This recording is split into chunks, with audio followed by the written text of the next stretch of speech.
नगरसेवक शीतल मालू, मनसेचे पदाधिकारी आणि इतर प्रभागातील काही नगरसेवक नागरिक तुमच्या विरोधात उपोषणाला बसलेले आहेत की महापालिकेने दिलेल्या बांधकाम परमिशन व्यतिरिक्त आपण बांधकाम करतायत केलेलं आहे. तुमच्या बांधकामाची परमिशन तात्काळ रद्द करण्यात येईल अशा पद्धतीची मागणी करलेली आज महापालिकेत आंदोलन करतायत. काय सांगा?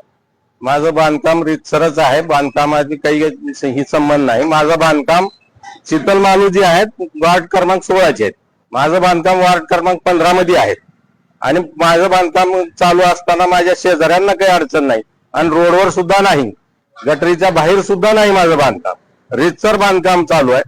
आणि मालू साहेबाचं कसं म्हणणं आहे की माझी खालची जागा मी सोडावं, त्यांना द्यावी, त्यांना मी माझी जागा 2 कोटीची जागा त्यांना द्यावं का मी, असं माझं म्हणणं आहे. त्यांनी ती जागा सोडा, तुमचं बांधकाम करून देऊ, नाहीतर तुम्ही काही केलं तर तुमचं बांधकाम करू देणार नाही, असं त्यांचं म्हणणं आहे. आणि आम्ही तुमच्या विरोधात तक्रार करू. वार्ड क्रमांक 16 चे माणसं जाऊन तिथं बसलेत. आमच्या 15चे एकही माणूस तिथं जात नाही. आमचे नगरसेवक सुद्धा म्हणतात तुमचं लिगल आहे. आमचे नगरसेवक आहेत ना 15चे, की आमच्यापाशी येतात, बसतात, बोलतात. आणि ही लोक काय 16 मधले आहेत आणि ती स्वतः बेकायदेशीर राहतात तिथं. आणि माझं प्लॉट बेकायदेशीर आहे म्हणतात. बरं, माझी का डिग्री आहे त्या प्लॉटची, कोर्ट डिग्री आहे, माझं प्लॉट आहे आणि इथलं त्याचा संबंध नसताना सुद्धा त्यांनी इथं येतात आणि दाबदडप करतात. ते प्लॉट सोडा म्हणतात. प्लॉट सोडायचं का मी? दबाव टाकलेले सगळे नगरपालिकेचे माणसं आणतो, 50 माणूस आणून माझ्या दारात उभा करतात आणि त्यांना म्हणलो कागद आहे का द्या म्हणलो तर ती लोक म्हणतात कागद नाही आमच्याकडे, तुमच्या विरोधात तक्रार आहे, तोंडी तक्रार आहे म्हणतात, लेखी तर नाहीच.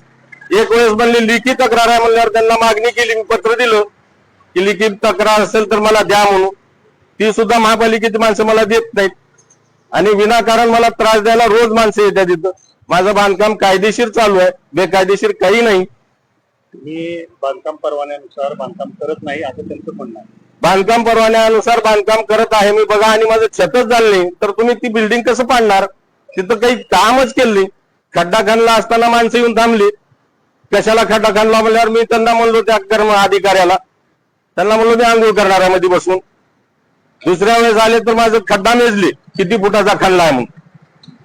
तिसऱ्या वेळेस आले तर मला म्हणले तुमच्या विरोधात तक्रार आहे. आणि तुम्ही पुण्याला गेला असताना मग त्या बसवराज पाटलाच्या भीतीला नोटीस चिटकावून गेली. दुसरी नोटीस मी तसंच चिटकावून गेली. तिसरी नोटीस तर मला मिळालीच नाही. 53 नोटीस मिळाली म्हणतात, मला मिळालीच नाही आणि माझ्या विरोधात तक्रार आहे म्हणून सांगतात. नगरसेवकाचा दबाव वापर करतायत. नगरसेवकाचा दबाव नाही, रोजच नगरपालिकेत जाऊन बसतात आणि माझ्याकडे 25 माणूस पाठवून देतात आणि म्हणतात जाधव साहेबांनी सांगितले, मालू साहेबांनी सांगितले. मालू साहेबाचं का संबंध आहे माझं?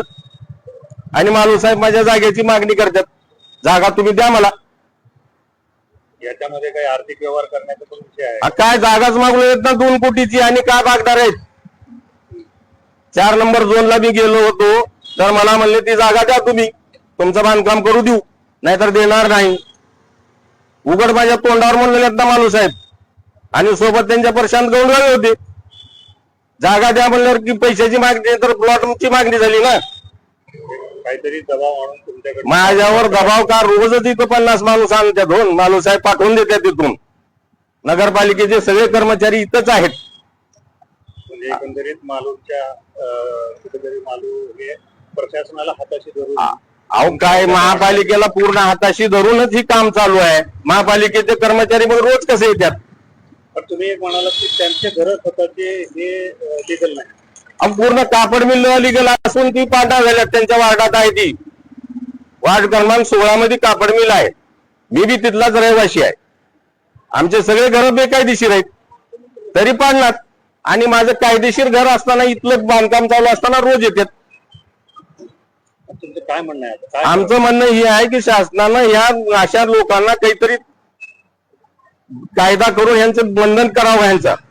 यांचे घरचे निवडून आलेले आहेत. का माझं म्हणणं असं आहे की मालू साहेब नगरसेवक आहेत, तर त्या नगरसेवकाने इथं येऊन काही दवडादवड करत असेल, बेकायदेशीर कामं करत असतील तर त्यांचं पद का घालू नये. आणि आमच्या विरोधात ज्यांनी उपोषणाला बसतात तर मी त्यांच्या विरोधात बसायला तयार आहे. आणि एकतर मी हार्ट पेशंट आहे. वारंवार नगरपालिकेला मी पत्र दिले, दुरुस्ती करून घेईन, काही अडचण असेल तर सगळं सांगितलं. जर त्याच्यात काही तफावत असेल त्या बांधकामात ती सुद्धा दुरुस्त करून घेतो म्हणून असे पत्र व्यवहार केलेले. 2 अधिकाऱ्याला पत्र देऊन आला, मी महापालिकेत देऊन आला. माझे नोटीस काढून बघा, मी दिलेले पत्र काढून बघा, तुम्ही बघून कळवा मला की मी चुकीचं आहे का म्हणून. आणि ह्याने वारंवार ती जागा सोड म्हणल्यावर कुठली जागा सोडणार मी? माझ्या बापाने 1980 ला जागा घेतली आहे आणि आज ती जागा सोडायची का त्यांच्यासाठी? 1980 ची जागा आज त्याची किंमत 2 कोटीवर आहे, ती जागा सोड म्हणतात त्यांनी. त्यांच्यावरच गुन्हा दाखल करायला पाहिजे अशा नियमानं जर वागत असतील तर. आणि यांच्या मिसेसचं पद घालवावं लागेल असं जर करू आले तर.